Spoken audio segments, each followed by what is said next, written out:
قوم سبا پر اللہ کے عذاب کا واقعہ۔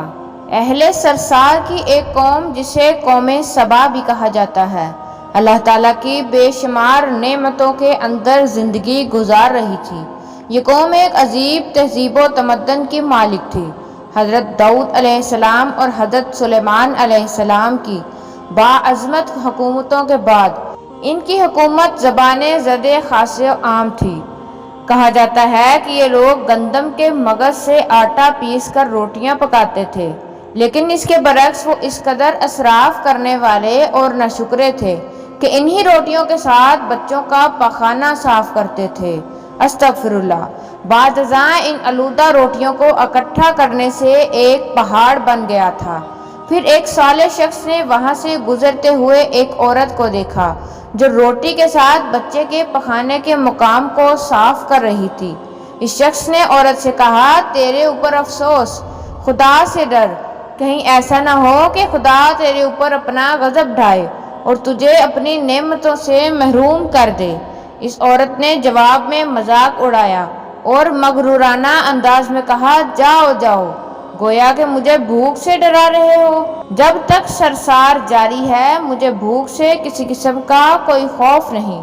کوئی زیادہ عرصہ نہیں گزرا تھا کہ اللہ تعالیٰ نے ان لوگوں پر اپنا غضب ڈھایا۔ پانی جو کہ زندگی کی بنیاد ہے ان لوگوں سے چھین لیا، یہاں تک کہ قحط نازل ہوا۔ بات یہاں تک پہنچ گئی کہ ان کا ذخیرہ کی ہوئی تمام غذا ختم ہو گئی۔ آخر کار وہ مجبور ہو گئے کہ انہیں آلودہ روٹیوں پر ٹوٹ پڑے جو ان لوگوں نے اکٹھی کر کے پہاڑ کی مانند ڈھیر لگایا ہوا تھا، بلکہ وہاں سے روٹی لینے کے لیے صف لگتی تاکہ ہر کوئی وہاں سے اپنے حصے کی روٹی لے سکے۔ کفران نعمت، قحط اور ان کی بدحالی کے بارے میں متعدد روایات موجود ہیں۔ سورہ نحل کی آیت نمبر 112 اور 113 میں یوں ارشاد ہے، ترجمہ: اور اللہ نے اس بستی کی مثال بیان کی ہے جو محفوظ اور مطمئن تھی، اس کا رزق ہر طرف سے باقاعدہ آ رہا تھا، لیکن اس بستی کے رہنے والوں نے اللہ کی نعمتوں کا انکار کیا تو خدا نے انہیں بھوک اور پیاس کا مزہ چکھایا۔ پھر ان کے ان اعمال کی بنا پر جو کہ وہ انجام دے رہے تھے اور یقیناً ان کے پاس رسول آیا تو ان لوگوں نے ان کو جھٹلایا، تو پھر ان تک عذاب آ پہنچا کہ سب ظلم کرنے والے تھے۔ اسی قوم سبا کے بارے میں ایک اور واقعہ بیان ہوتا ہے کہ ان لوگوں نے اپنی زراعت کو بہتر طور پر کاشت کرنے کے لیے پانی ذخیرہ کرنے کی خاطر بلک کے دو پہاڑوں کے درمیان ایک بہت بڑا بند معرب تعمیر کیا ہوا تھا۔ سوراخ اور دوسرے پہاڑ سے گزرا ہوا پانی اس بند میں آ کر وافر مقدار میں جمع ہو جاتا۔ قوم سبا نے اس پانی سے صحیح طور پر استفادہ کرتے ہوئے وسیع و عریض اور بہت سے خوبصورت باغات لگائے اور کھیتی باڑی کی رونق بخشی۔ ان باغات کے درختوں کی شاخیں اس قدر پھلوں سے لدی ہوئی ہوتی تھی کہ کہتے ہیں کہ اگر کوئی شخص سر پر ٹوکری رکھ کر ان کے نیچے سے گزرتا تو پھل خود بخود ٹوکری میں گرنا شروع ہو جاتے اور قلیل مدت میں ٹوکری تازہ پھلوں سے بھر جاتی۔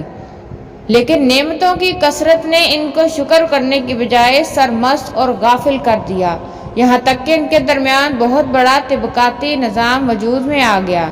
ان میں سے صاحب اقتدار لوگوں نے کمزور اور ضعیفوں کا خون چوسنا شروع کر دیا، یہاں تک کہ ان لوگوں نے خدا سے ایک احمقانہ التماس کیا جس کا ذکر سورہ سبا کی آیت نمبر 19 میں ملتا ہے۔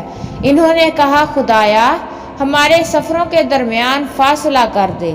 انہوں نے اللہ تعالیٰ سے یہ التماس کی اس لیے تاکہ غریبوں کے بے نوا لوگوں، امراء اور ثروت مند ان کے ہمراہ سفر نہ کریں۔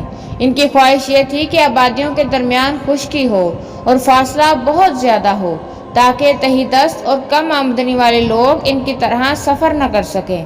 اللہ تعالیٰ نے ان مغرور پیٹ کے پجاریوں پر اپنا غضب نازل کیا۔ بعض روایتوں کے مطابق ان مغرور لوگوں کی آنکھوں سے دور صحرائی چوہوں نے معرب نامی بند کی دیوار پر حملہ کر کے انہیں اندر سے کھوکھلا کر دیا۔ ادھر سے بارشیں زیادہ ہوئیں جن کی وجہ سے سیلاب آ گیا اور بند میں پانی بہت زیادہ اکٹھا ہو گیا۔ اچانک بند کی دیواریں ٹوٹی، اس سے ایک بہت بڑا سیلاب آیا جس میں تمام دیہات، آبادیاں، مال مویشی، باغات، کھیتیاں، ان کے محل اور گھر پانی میں غرق ہو کر نابود ہو گئے۔ ان کے باغات اور زراعت میں سے صرف بیری کے درخت اور کچھ جھاڑیاں بچی تھی۔ خوش الحان پرندے وہاں سے کوچ کر گئے، جبکہ الوؤں اور کووں نے قوم سبا کے کھنڈرات میں اپنے گھونسلے بنائے لیے۔ اس بات کا ذکر سورہ سبا کی آیت نمبر 15 اور 16 میں ملتا ہے، اور آخر میں سورہ سبا کی آیت نمبر 17 میں۔ قرآن کریم میں اس واقعے کا یوں نتیجہ نکالا: یہ ہم نے ان کی ناشکری کی سزا دی ہے، اور ہم ناشکروں کے علاوہ کسی کو سزا نہیں دیتے۔ استغفر اللہ۔ اللہ پاک سے دعا ہے کہ اللہ پاک ہم سب کو شکر بجا لانے والا بنائے، اور ہم سب کو نیکی کے راستے پر چلنے کی توفیق عطا فرمائے۔ آمین یا رب العالمین۔